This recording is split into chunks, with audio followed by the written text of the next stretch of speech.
ठीक, ये अपना क्वेश्चन है भाई जेई मेन 2025 का।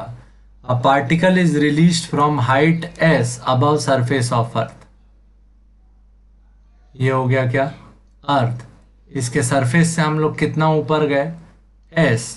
यहाँ पे ऑब्जेक्ट को यहाँ से छोड़ा गया, मतलब इसकी इनिशियल वेलोसिटी क्या है? जीरो। मतलब अगर इस पॉइंट का ए नाम रखूं तो इस पॉइंट पे इसकी काइनेटिक एनर्जी क्या है? जीरो, क्योंकि स्पीड जीरो है। ठीक, हाफ एम वी स्क्वायर में वी का वैल्यू जीरो। और जो इसकी पोटेंशियल एनर्जी हो जाएगी वो क्या हो जाएगी? बेसिक पोटेंशियल एनर्जी लिखते हैं, ठीक है। कौन सा फॉर्मूला लिखते हैं? एम जी एच, एच की जगह डाल देते हैं एस, एम जी एस। ये आ गया पोटेंशियल एनर्जी एट ए। तो अब यहाँ से लिखोगे टोटल एनर्जी एट ए, तो क्या लिखोगे? Potential energy at A plus kinetic energy at A. Potential energy क्या? एम जी एस, काइनेटिक एनर्जी क्या? जीरो। तो ये हो गया total energy at A. Total energy at A का वैल्यू क्या आ गया? M G S.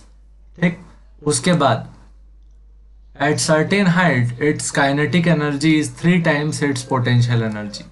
अपन जैसे जैसे नीचे आए एट पॉइंट बी, ठीक, लेट से हाइट कितनी हो गई? H, small h. ठीक, एट पॉइंट बी इसकी पोटेंशियल एनर्जी एट बी क्या हो जाएगी? M g small h. ठीक, और काइनेटिक एनर्जी कुछ रही होगी।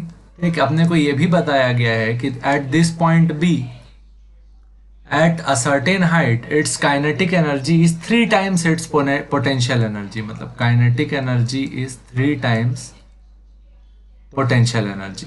ठीक, तो के ई बी की जगह हम लोग क्या रख सकते हैं? 3 टाइम्स पी ई बी। ठीक, the height from the surface of earth and the speed of the particle at that instant r. ठीक, तो के बी की जगह 3 टाइम्स पी बी, और पी बी का वैल्यू क्या था? M g h. तो क्या हो गया? 3 mgh। Total energy at B क्या हो गया? Potential energy at B plus kinetic energy at B. Potential energy at B क्या? एम जी एच, और काइनेटिक एनर्जी एट बी क्या? 3 mgh।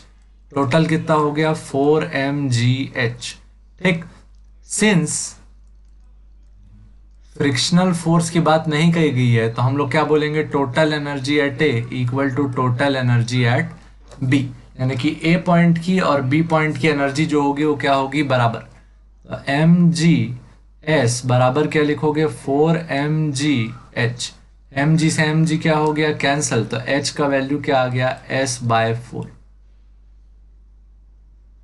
एच का वैल्यू क्या आ गया? s/4। ये हो गया हाइट। अब इस हाइट पे अपने को निकालना है काइनेटिक एनर्जी। क्या निकालना है? काइनेटिक एनर्जी नहीं, speed of the particle at this instant. तो अब स्पीड निकालने जाएंगे।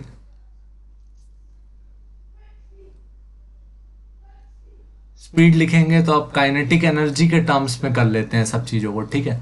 तो यहाँ पे क्या हो जाएगा? हाइट निकालना था तो सबको पोटेंशियल एनर्जी के टर्म्स में लिखे, अब स्पीड निकालना है तो सबको काइनेटिक एनर्जी के टर्म्स में लिखेंगे। काइनेटिक एनर्जी एट बी का वैल्यू होता हाफ एम वी स्क्वायर, और पोटेंशियल और काइनेटिक एनर्जी में रिलेशन क्या था? Kinetic energy at B equal to 3 times potential energy at B. तो पोटेंशियल एनर्जी एट बी का वैल्यू क्या लिख देते? Kinetic energy at B divided by 3। ठीक, तो ये हो गया।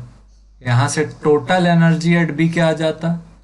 Kinetic energy at B plus potential energy at B. Potential energy at B की जगह अपन क्या लिखते? के ई बी बाई 3। के ई बी प्लस के ई बी बाय 3। 3 प्लस ये क्या हो गया? 1। 4 K E B by 3 equal to क्या आया? Total energy at B. एक बार काइनेटिक एनर्जी के टर्म्स में लिखे, अब क्या लिखेंगे फिर से? Total energy at A equal to total energy at B. Total energy at A कितनी है? M G S.